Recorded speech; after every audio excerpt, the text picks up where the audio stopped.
StraightallDay.com. The assumptions that strangers make about you. Now, just as we talked about in the last two episodes about how men size each other up, understand that every stranger is always sizing up every other stranger they come across, whether we're talking man, woman, or child. So most people don't know and don't care to know your story.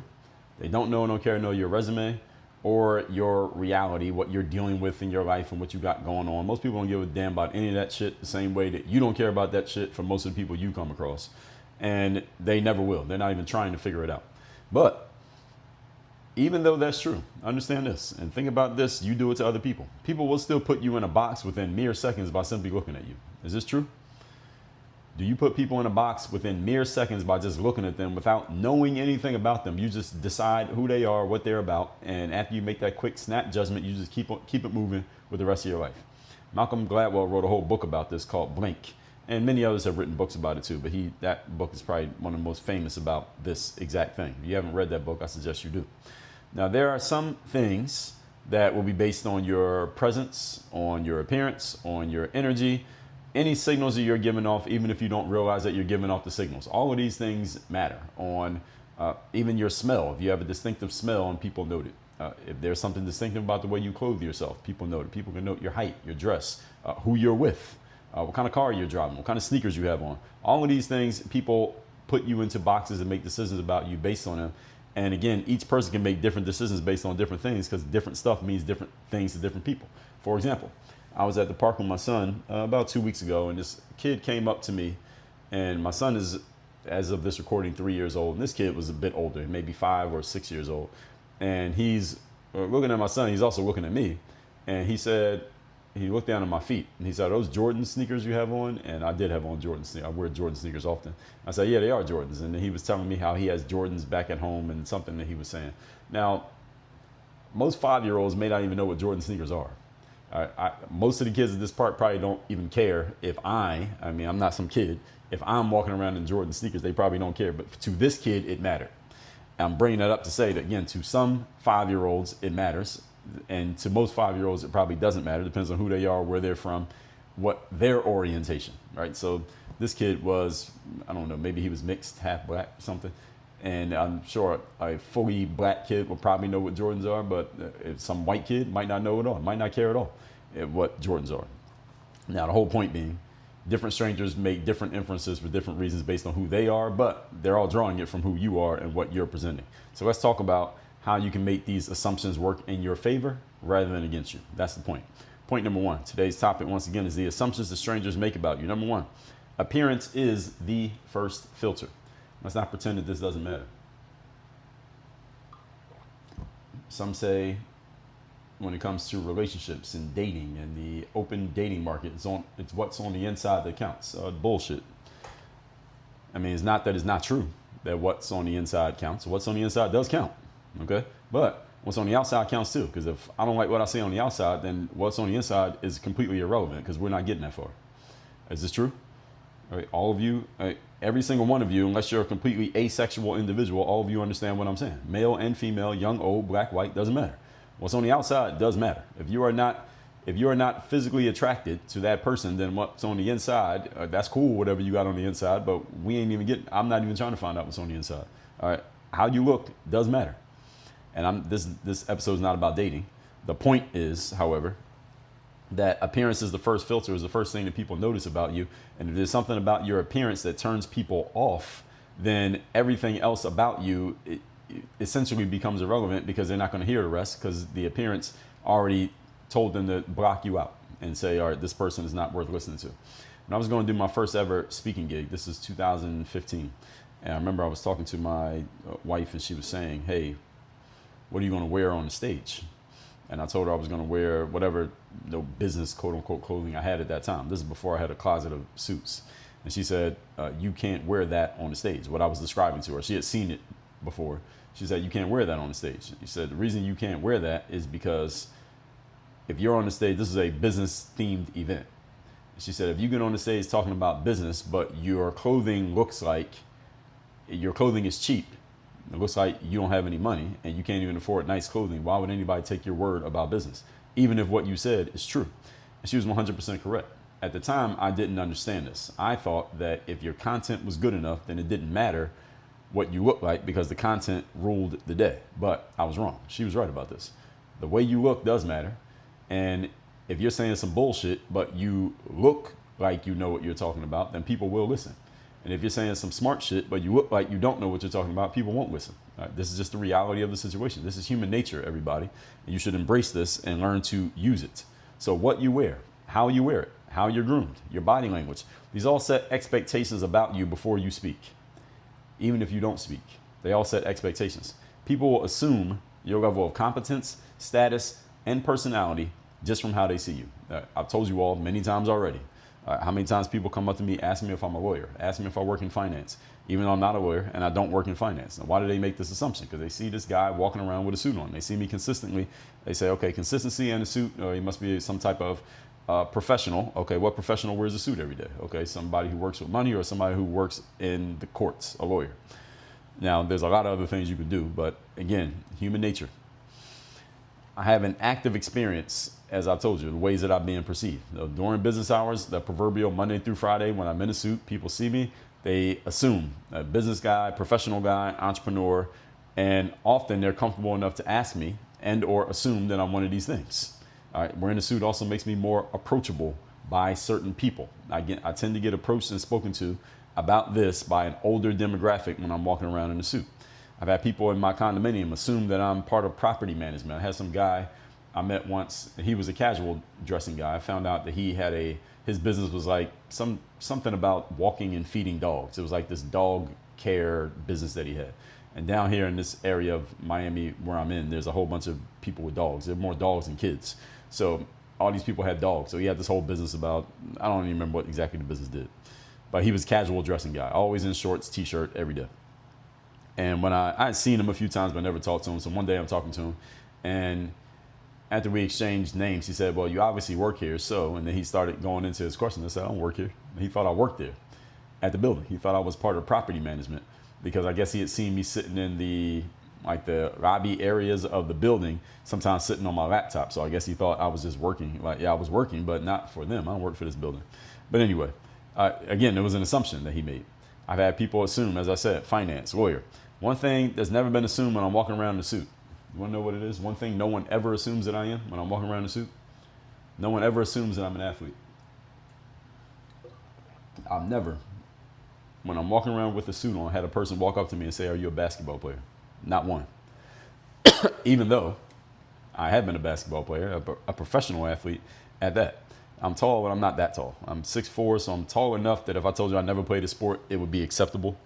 Now, if you're like 6'8", and you tell people you never played a sport, then people are like incredulous. Like, oh, you're 6'8", you never played basketball. 6'4" is kind of right on that borderline of, okay, you didn't play sports, that's all right. All right, but 6'8", then they would say, yeah, you got to be a basketball player. So I can imagine any of you who's that tall. Now, especially if you didn't play basketball. Now, on the other hand, during off-peak hours, I'm talking about how people are perceiving me, for example. After work hours, when I have my son outside in the heat and humidity of South Florida, now that he's old enough that he can actually move around outside, he's not just in a stroller, I got to change clothes. I can't walk around in a suit. I can't take him to a park in a suit. It's too damn hot. So I changed into casual clothing myself.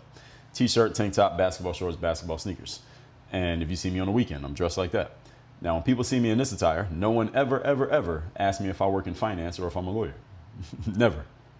Often, if anybody makes any assumption, they assume I'm an athlete. I get that assumption every time. If someone makes any assumption, they assume sports. Why? Because I'm in an athlete uniform. Same height, same person, same face, same grooming, same everything. Only difference is the clothing. I get assumed to be one thing, and one type of clothes assumed to be another thing, and another type of clothing. And the only assumptions I ever get when people see me in that clothing is athlete. I've never had anyone assume I was anything other than an athlete when they see me in casual gear. I don't get anything else. Nobody asks me, do I have a podcast? Nobody ever asks me if I write books. Nobody asks me if I have a coaching program. Nobody asks me if I do professional speaking, if I've ever done a TEDx talk. Nobody asks me that. And either one of them, it's only these two assumptions. I'm either a lawyer or a basketball player. There's only two things I could possibly be. Now, appearance, ladies and gentlemen, creates a lot of assumptions about you in the minds of other people. And keep in mind, most of the time people don't tell you the assumptions they're making about you. They just make them and keep moving. They don't ask. All right, I'm telling you about the times people ask because I get approached by people. But most of the people who make assumptions about me don't say anything. It's the same thing with you. They make assumptions about you, but they don't say anything. They just think it in their heads. Point number 2. Today's topic, once again, is the assumptions that strangers make about you. Number 2, your racial, age, and background stereotypes, meaning people look at you and they try to gauge your race, they try to gauge your age, and you try to gauge your background, and then they have stereotypes stuck in their heads about what does it mean when a person is this, this, and this. And understand the stereotypes I'm not talking any type of racism or prejudice or hate, it's just stereotypes. And understand the stereotypes apply within groups as well as across groups. In other words, black people make assumptions about other black people. White people make assumptions about white people. Girls make assumptions about girls. So whether you agree with them or not, whether you think it's good or not, these things do matter. They do matter. A black guy who looks like he's in shape with basketball sneakers and basketball shorts on, that feels like this guy might be a basketball player. That's the assumption. Even black people assume I'm a basketball player. All right, strangers will project whatever social narratives they have in their mind on you. I remember this building I used to live in, there was this couple and they had 2 kids. And I would see them all the time in the elevator. And they were, I don't know what they were not Americans. They were European somewhere. I could tell by their accents. The woman, I would see her often because she would run outside. I would run outside too. I would see her sometimes running. And she had a thick accent. And then the husband, I would see him every now and then. He had an accent too, but I didn't hear him talk that much. And then they had 2 kids. And the kids had a little bit more, their English was a little bit sharper because they clearly had grown up in America. So they didn't have the accent of their parents, but they were not American. The parents were not American.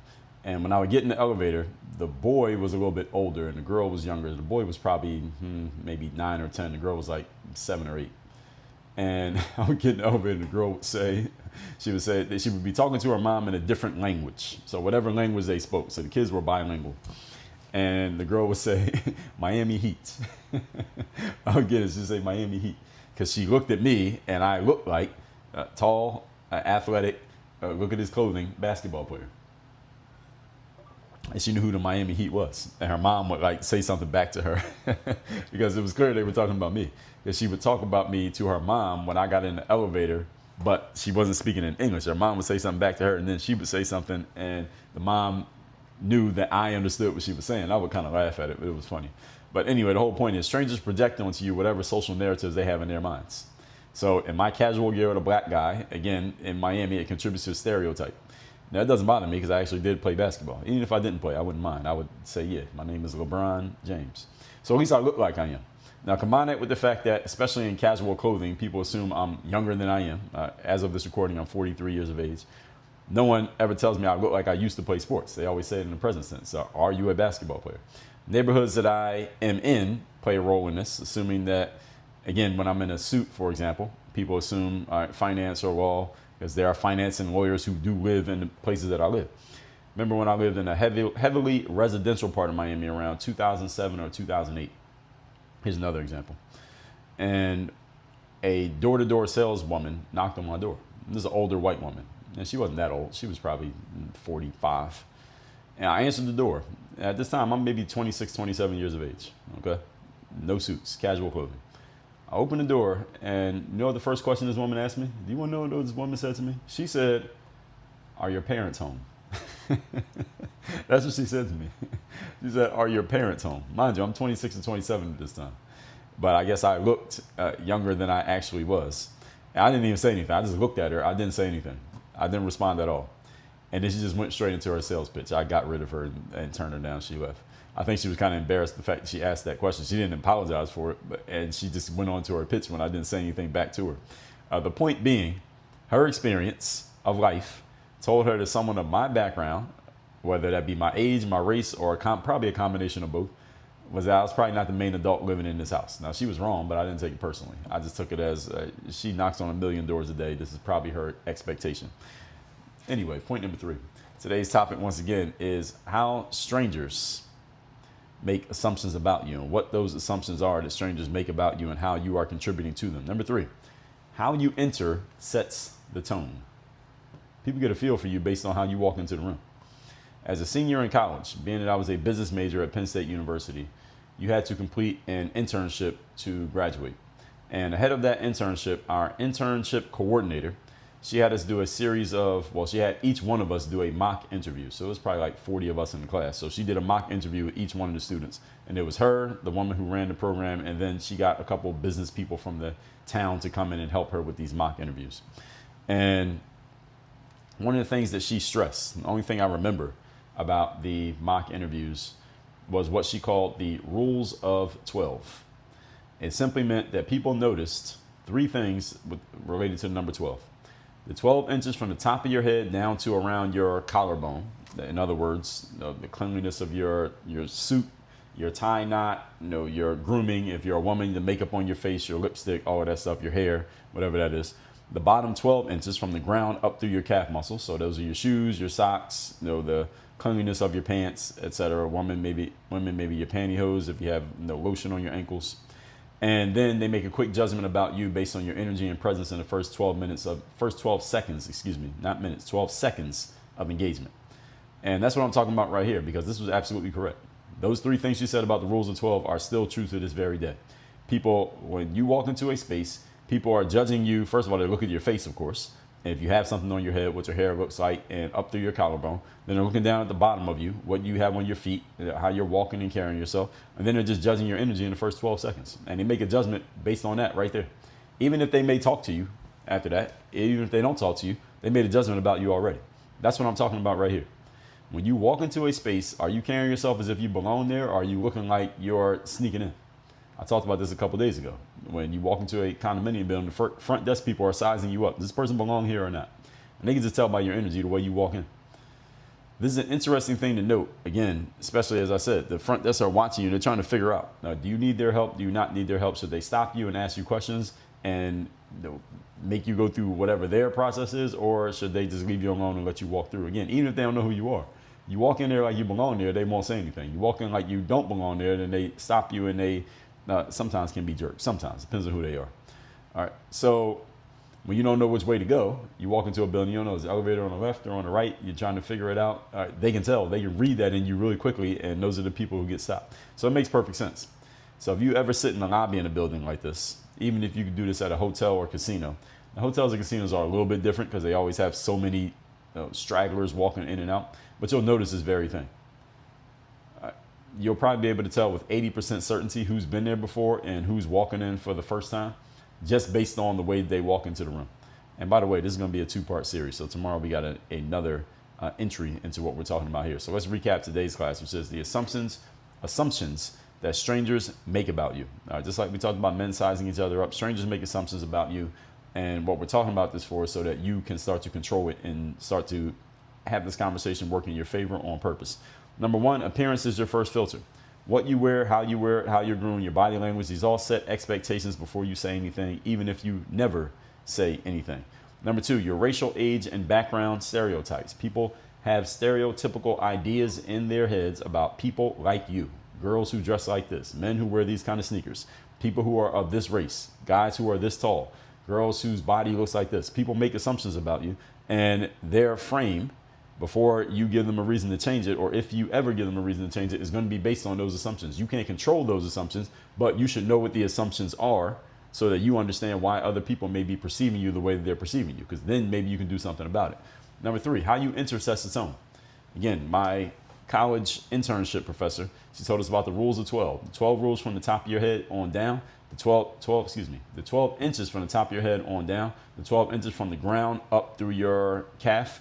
And the first 12 seconds of engagement, people are making judgments about you that quickly. Whether they are true or not is completely irrelevant. They are making judgments about you, and they're going to decide what type of person you are, what you're about, if they like you or not, and if they're going to move forward with you or not within the first 12 seconds. Even if the engagement continues for another hour or 2, they've already made a decision about you based on those rules of 12 in the first 12 seconds, just looking at the top of you, looking at the bottom of you, and that's pretty much it.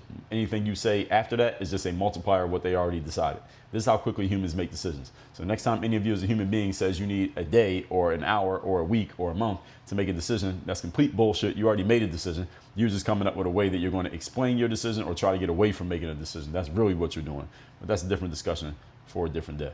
Tomorrow, we're going to get into part 2 of this series. Again, make sure between now and then you go to workonyourgameuniversity.com to have me as your direct coach. We have a couple different ways you can have me as your coach, but either way, make sure you get me as a coach. Go to workonyourgameuniversity.com. Work on your game. Dre all